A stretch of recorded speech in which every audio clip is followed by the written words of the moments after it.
Wild Canyon Games sleeper event. Sleeper, you ask? You bet.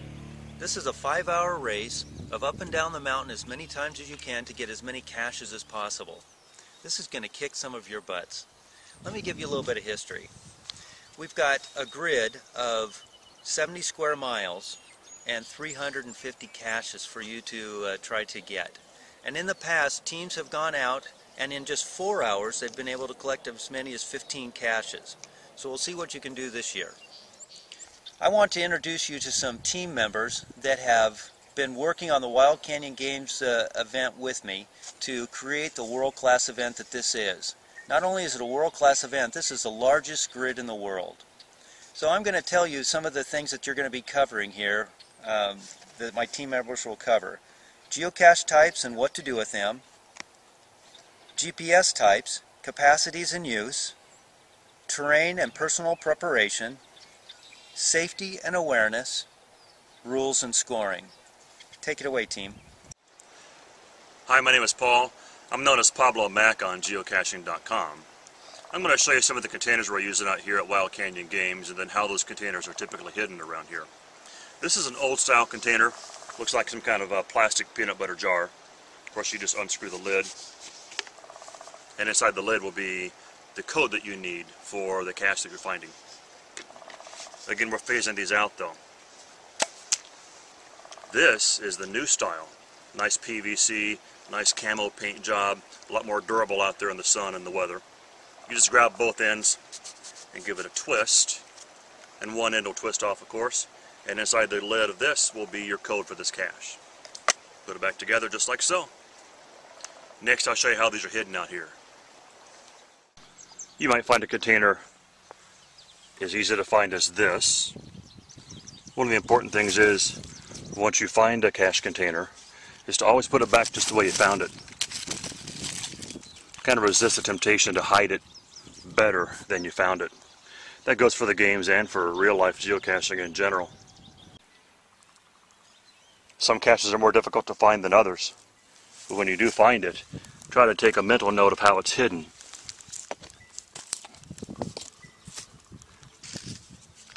So when you hide it the same way you found it.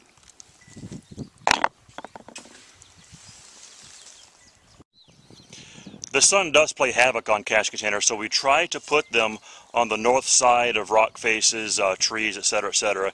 If you see one laying out in the open, though, go ahead and hide it as close by as you can, cover it up with something reasonable to protect from the sun, but not so ridiculous that the next person can't find it.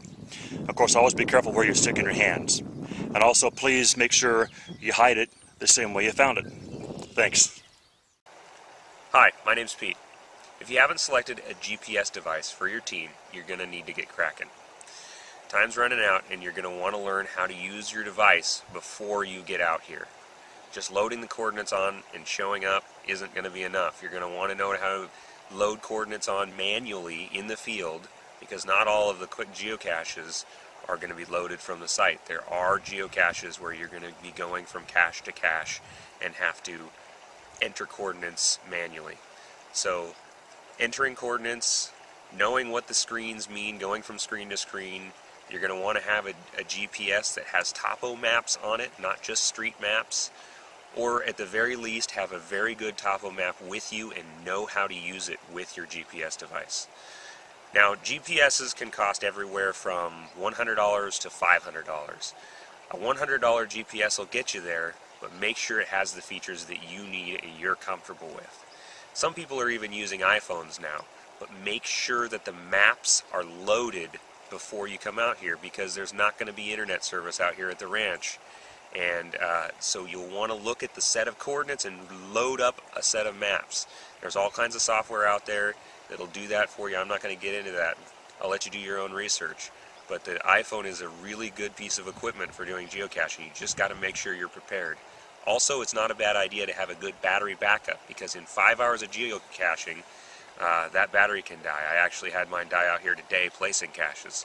So if you're going to use the iPhone, make sure you got good batteries, make sure you got your maps preloaded, and all your coordinates are going to want to be loaded before you get out here on the ranch. Now that goes for whatever device you have.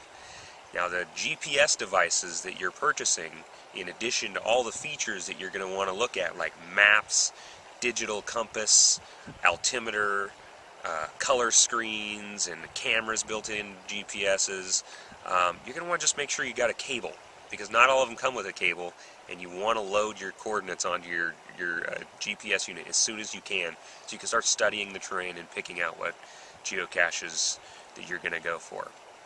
Well, that's about it. Hope you have a really good time out there, and be safe. Thanks. Hi, I'm Brian. My geocaching name is Our Web Stop. I'm Mitch, and my geocaching name is Scuba Freak. We've been geocaching for 6 or 7 years, and we've come out here to help set up caches for you at Wild Canyon Games.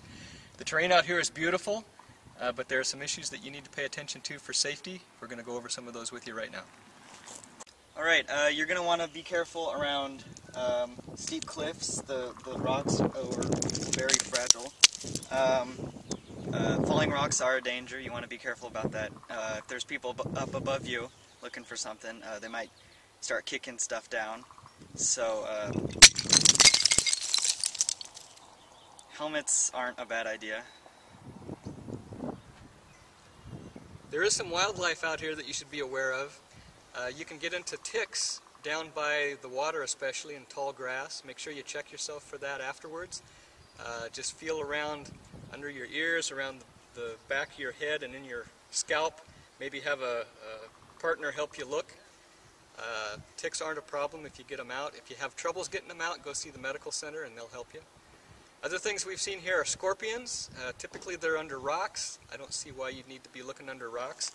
Don't be looking under rocks like this and sticking your hands under there until you take a good look. Another thing is holes. Sometimes caches can be found around the entrance of a hole or kind of a little crevice. Don't stick your hand in there without taking a look. Reaching in here for a cache, you might find a snake. That's one of the reasons I like to take sticks, hiking poles. If you need to look into a crevice or a hole, just probe it like that first to make sure there's nothing in there.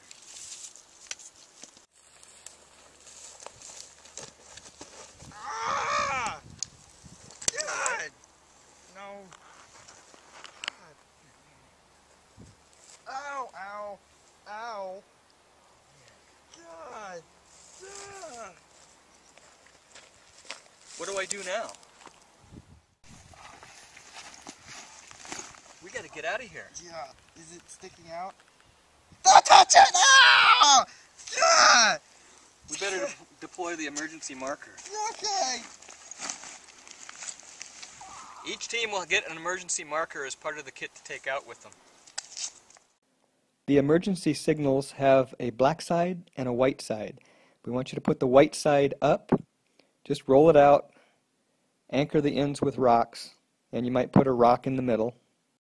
These emergency markers are designed to be seen from the air, so we'll have a plane in the air looking for these throughout the event. Once you've placed an emergency marker, be sure you stay there and don't move it. Emergency markers can be used for injuries where you need help getting out, or if you get lost and time's running down and you need help getting back because of that. Once you've deployed the marker, we have an airplane in the air during the whole geocaching event. And they'll see that and radio the coordinates in to a team that can come out and render assistance. So once the marker is deployed, stay with it. If you come across someone who has a marker deployed, just turn the game off and lend them a hand. Mark a waypoint on your GPS and come in and get help for them. Leave the pair together at the site. Shouldn't we go up to the top of the hill so they can see us better? Once you've deployed your emergency marker, don't move it. Because if the airplane sees it and has the coordinates and the team gets here to help you and you're not here, they don't know where you are anymore. So stay with it and leave it in place. Remember, you're going to be outside for a good 5 hours, and the weather here is typically like it is now, blue sky and sunny. Highly recommend you have a hat to shade your face, and definitely bring sunscreen. Other things you might use are hiking sticks. Make sure you bring plenty of water and good hiking boots. couple of things to consider while you're out here. Not a lot of people go out running over this kind of terrain for 5 straight hours in the sun. During that last hour you're going to be pretty tired. Be careful. Maybe it's better to go around the hill than up and straight over it. Lots of twisted ankles could occur. Another thing is make sure you stay hydrated. You can dry out here and take plenty of water. There will be water stations out and about. The water stations are worth points, just like any other cache. Work those into your plan. Remember to pace yourself. There's an event later in the afternoon after the geocaching event as well. Save yourself. Other than that, be safe, go out and have fun, score some points.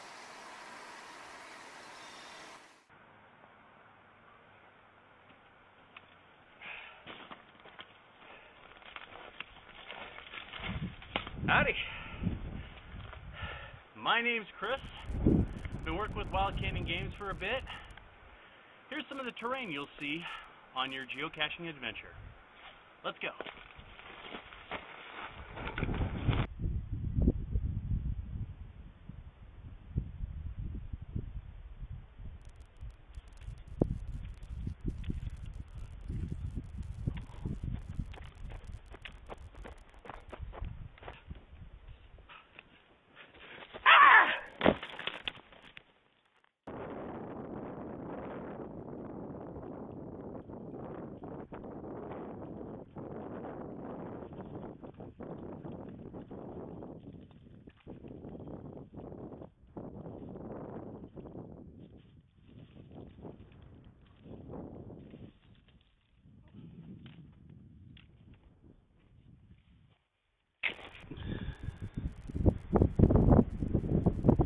All right, wave.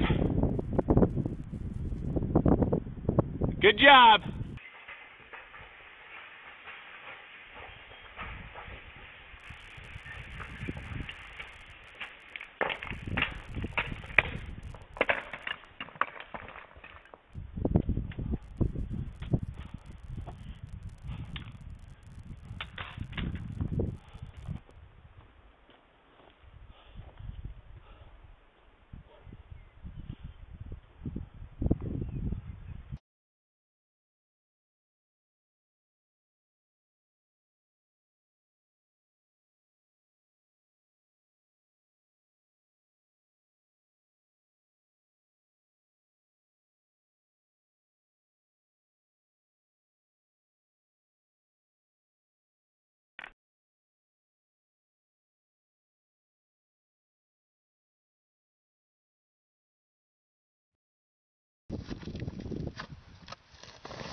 Hello and welcome.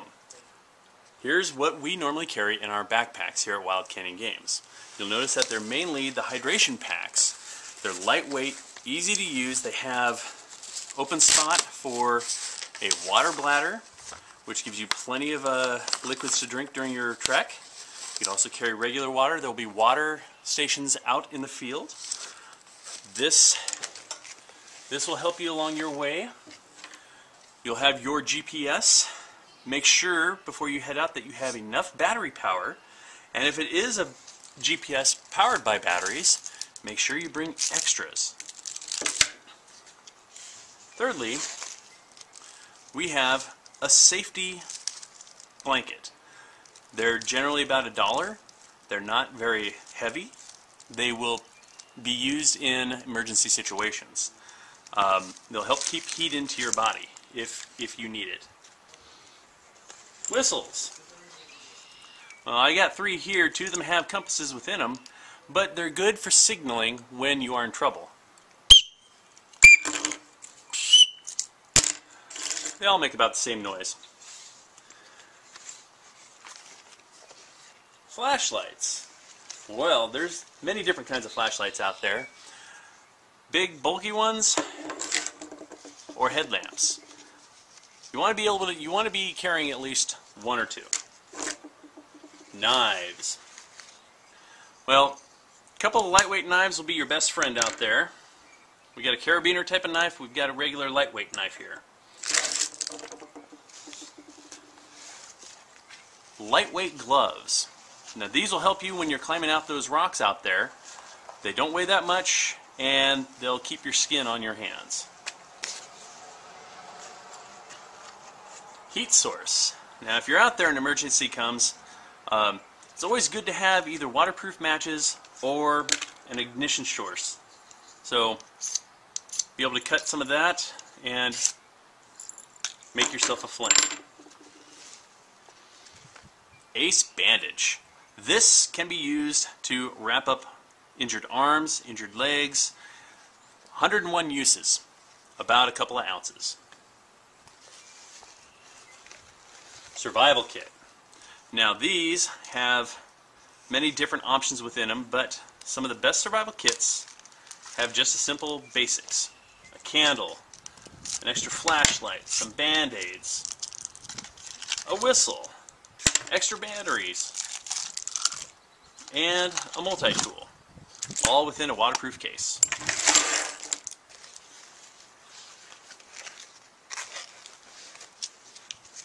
You may also want to bring extra batteries. You may want to bring some medicinal like biofreeze pain relieving gel. Also, deep woods off or something along those lines to keep the critters off you. Last but not least, a couple of unmentionables. You may want to bring a smaller roll of TP and a shovel. That'll help you out when you most need it. And finally, chapstick. That will help you out when everything gets too hot. This is just a sampling of some of the things that we've been carrying out at Wild Canyon Games. You might bring some extras, you might not bring as much, but please be smart about it. Thank you for watching and have an enjoyable adventure. At sign-in, please be ready to provide a list of 3 caches that you'll be looking for. This way, we'll have a rough idea of where each team will be. Locate as many caches as possible within the 5-hour time limit that starts right at 7 a.m. All 4 members of the team must return by the end time of the event at 12 noon in order to avoid penalties. If you come in late but are within 10 minutes of the finish time, 10% of your points will be deducted. If you're up to 20 minutes late, 20% of your points will be deducted. Up to 30 minutes late, and 30% of your points will be deducted. After 30 minutes late, your team will lose all of its points, and emergency search procedures will start. Each registered team will have 4 participants in the geocaching event. Usually, teams compete by dividing into 2 different 2-person teams. Teams are not allowed to split into single competitors while in the field. Violations will result in disqualification from the geocaching event, and no points will be awarded to the entire 4-person team. Thanks for going through our video training. Welcome to the 2011 Wild Canyon Games Geocache event. We've worked hard to make this one of the best weekends for you guys. Go out, have a great time, be safe, and remember, what limits?